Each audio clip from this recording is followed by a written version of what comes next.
Marlène Mvutu, bonjour. Je fais cette petite vidéo pour m'adresser à toi parce que j'estime que tu ne vaux pas la peine que je fasse un live sur toi. Et je vais t'expliquer pourquoi. J'ai suivi tes 3 derniers lives qui m'ont été envoyés, bien sûr, après avoir été enregistrés par quelques combattants. Dans ces 3 lives, tu te verses dans une haine, une détestation contre le peuple bamileke qui n'a pas d'explication. Si ce n'est l'âme tribaliste, haineuse que tu es. Ce qui m'amène d'ailleurs à me poser des questions, de sérieuses questions sur la légitimité de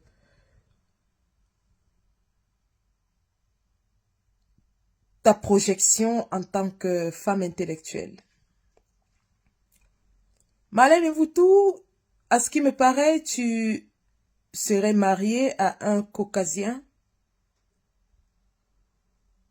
Et je présume donc que tu as des enfants métis. Il est quand même étrange pour quelqu'un qui a choisi d'aller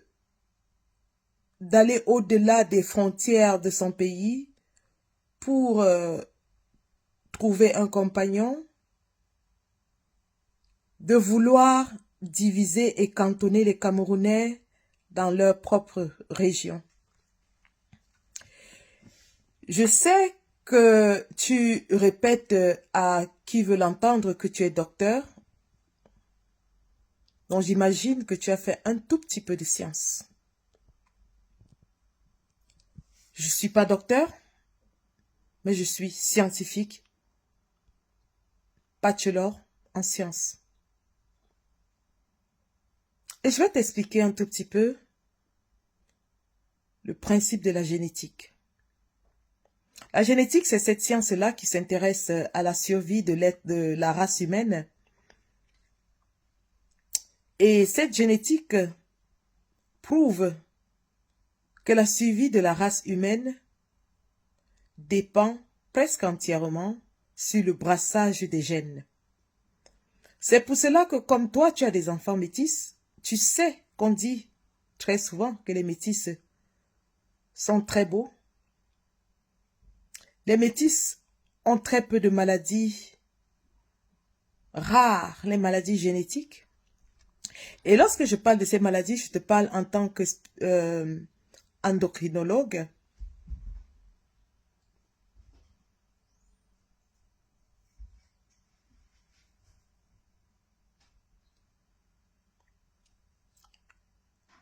Tu vas remarquer que les sociétés conservatrices comme les sociétés de l'Asie, du Sud-Est et l'Asie centrale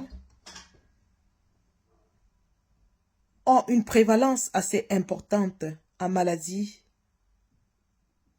génétiques, en maladies rares. Parce que lorsqu'il n'y a pas de mélange de gènes, les gènes porteurs de certains défauts finissent par se retrouver et les porteurs développent la maladie.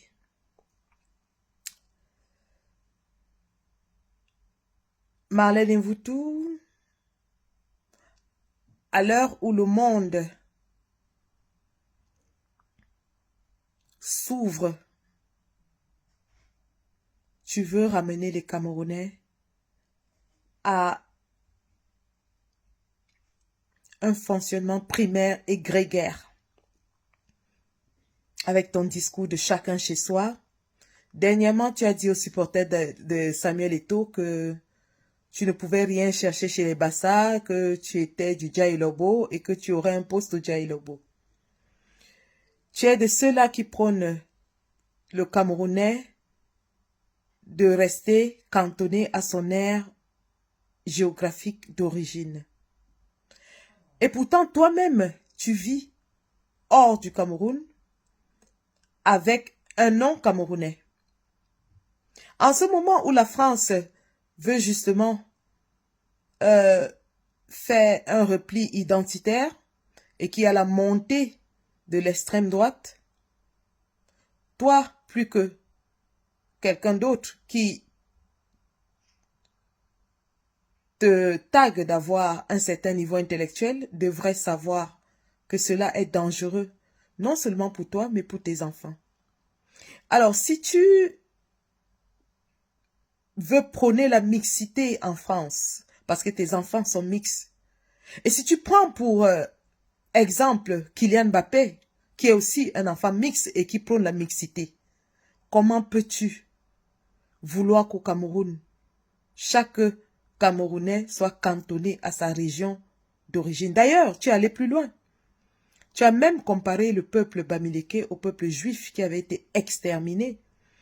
Et en filigrane, tu as appelé à l'extermination du peuple bamileke que tu estimes être le problème du Cameroun.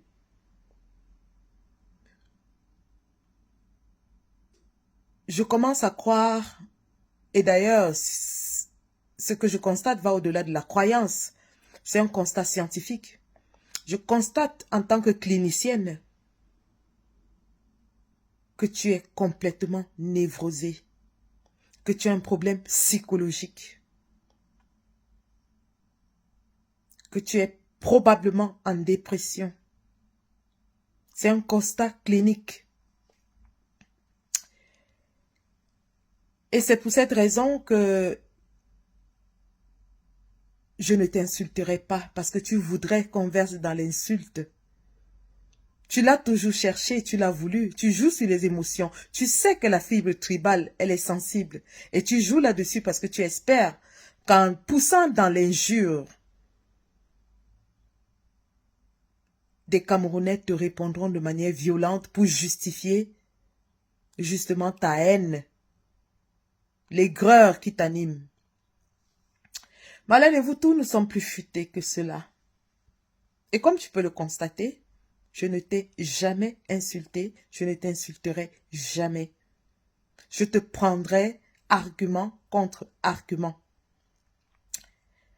Et donc, parlant de ton instabilité mentale, qui est quand même assez inquiétante pour quelqu'un qui se tague d'être une intellectuelle et plus intellectuelle que toute une race, toute une tribu. Marlène, je me pose des questions sur l'authenticité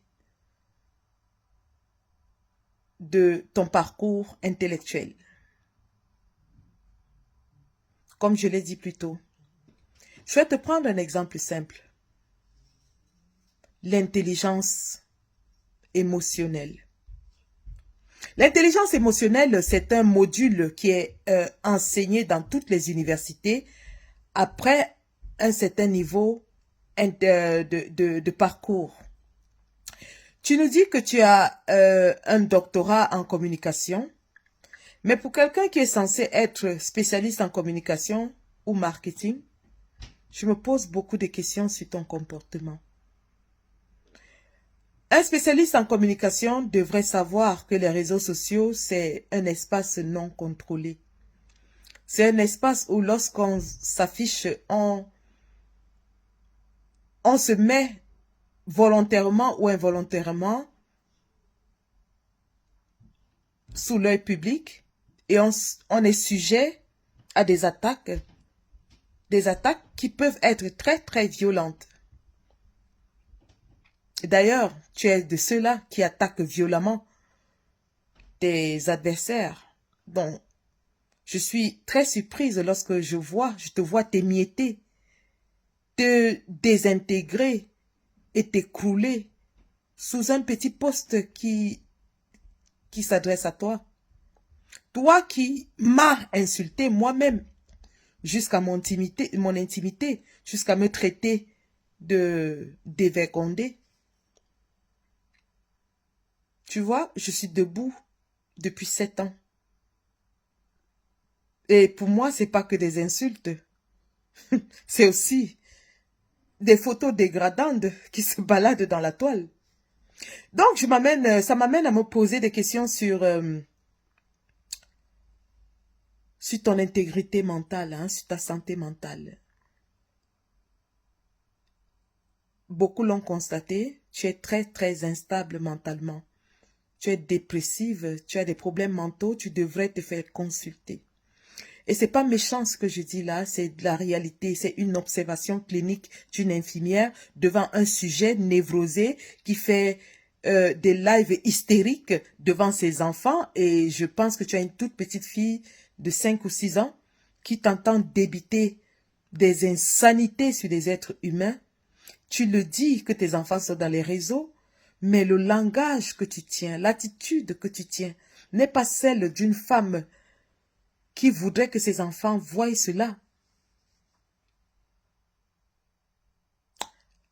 Malène Voulou, je te parlais de l'intelligence émotionnelle.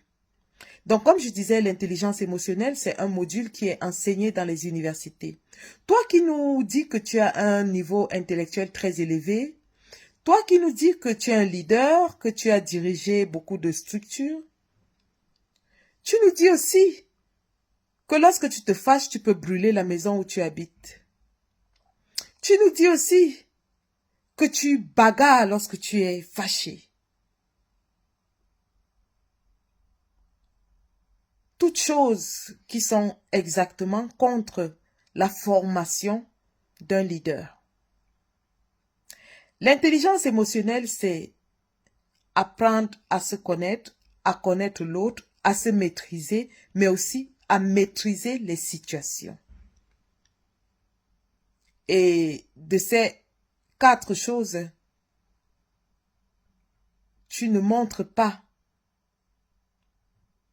une connaissance adéquate. Tu peux peut-être te connaître, mais tu ne te maîtrises pas. Tu ne connais pas ceux qui sont en face de toi. Parce que tu essayes de manipuler, mais tu n'y arrives pas. Et donc tu te frustres et verses dans l'injure. L'intelligence situationnelle, tu ne l'as pas non plus. Parce que tu ne constates pas que dans ta dérive tribaliste, personne ne te suit. Que ce soit ceux qui pensent comme toi ou ceux qui ne pensent pas comme toi. Malène Mvutu, tu n'as pas l'étoffe pour être un leader. Un leader, ça a de l'épaisseur. Un leader, ça a de la grandeur, de la hauteur. Non. Aucun politique sérieux au Cameroun, que ce soit le RDPC dans lequel tu milites, ou alors de l'opposition, ne prendra au sérieux une personne névrosée, une personne mentalement instable, une personne qui perd son sang-froid au moindre petit coup. Une personne qui se désintègre, qui s'émiette à la moindre petite contradiction. Tu ne peux pas tenir un débat télévisé face à un adversaire coriace. Et donc, j'ai constaté avec beaucoup de personnes que tu as des problèmes psychologiques sérieux. Je te conseille donc en tant que grande sœur d'aller te faire consulter, d'aller te faire soigner. Je ne t'attaquerai pas, je ne t'insulterai pas. D'ailleurs, pour t'aider, je demanderai à tous ceux qui pensent comme moi, tous ceux qui sont pour le changement, et même tous ceux qui t'apprécient et se soucient de toi, de quitter ta page, de te donner ce temps d'aller te soigner. Je les invite à te donner du répit. Donc, si vous êtes des combattants, désabonnez-vous de la page de Malène Mvutu parce qu'elle ne va pas bien. Ne soyez pas de ceux-là qui vont la pousser au suicide, comme elle l'a dit elle-même. On a vu ce qui est arrivé à Wopsor dans Facebook. Wopsor avait commencé exactement comme Alain Mvoutou. Elle a attrapé l'ivresse des vues Facebook. Et des personnes qui, malicieusement, la poussaient aux extrêmes de la folie. Jusqu'au